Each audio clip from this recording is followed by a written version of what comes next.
இந்த நிமிஷம் அதுக்கு பதில் நம்ம சொல்ல முடியாது. ஏன்னா இன்னும் யார் யாருடன் கூட்டணி என்பது இன்னும் உறுதி செய்யப்படல. இருக்கின்ற கூட்டணி அங்கதான் இருக்காங்களா, வெளியே வர்றாங்க என்பதும் தெரியாது. அதனால் தேர்தல் நேரம் வரும் பொழுது கூட்டணிகள் மாறலாம், அமையலாம். தேர்தல் முடிவுகள் இந்த முறை நிச்சயம் வேறு மாதிரி இருக்கும். அந்த நேரத்தில் இது போல கூட்டணி மந்திரி சபை அமையவும் நிறைய வாய்ப்பு இருக்கிறது என்றுதான் என் கருத்தை சொல்றேன். கூட்டணி மந்திரி சபைகள் தமிழ்நாட்டில் ஒரு புதுசான ஒரு விஷயம். ரெண்டு பெரிய கட்சிகளும் அதை ஏத்துக்கிற ஒரு மனநிலை வந்துட்டாங்க.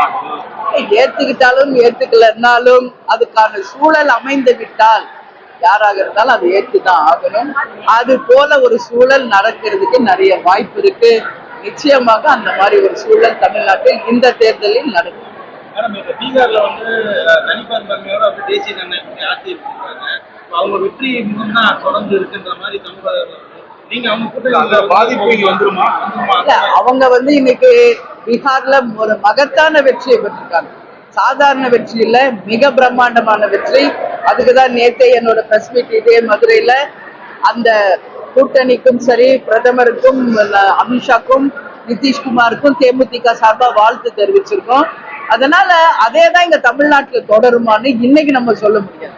ஏன்னா அடுத்த கட்டம் இங்க யார் யார் கூட்டணி அமைக்கிறாங்க, அவங்க நகர்வுகள் எப்படி இருக்கு, இந்த மக்கள் அந்த கூட்டணியை ஏத்துக்கிறாங்களா, இதெல்லாம் இருக்குங்க. அதனால அவங்க வந்து நாங்க ஜெயிச்சிருக்கோம், அது இங்க தொடரும் அவங்க கட்சி சொல்றாங்க. நாம அதுக்கு பொறுத்து இருந்துதான் பதில் சொல்ல முடியும். பெரிய கட்சிகள் எல்லாம்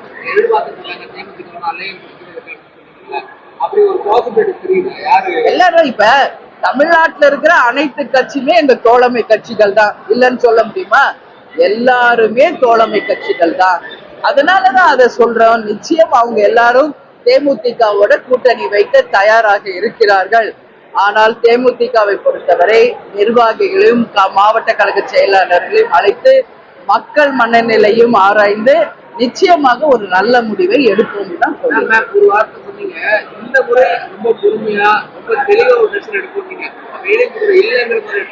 அப்படியே நீங்க எடுக்க முடியாதுங்க, அப்படி கிடையாது. இப்ப கூட அண்ணன் உதயகுமார் அவர்கள் என்னை சந்திக்க வந்திருக்காரு, கீழே தான் வெயிட் பண்றாரு, இப்ப மேல வரப்போறாரு. அப்படி கிடையாது.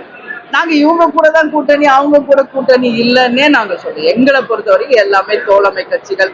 எங்க அம்மா மறைவுக்கு நீங்க எல்லாருமே பாத்தீங்க, தமிழ்நாட்டில் இருக்கின்ற அனைத்து தலைவர்களும் வந்து அவங்களுக்கு இறுதி மரியாதை செலுத்தியிருக்காங்க.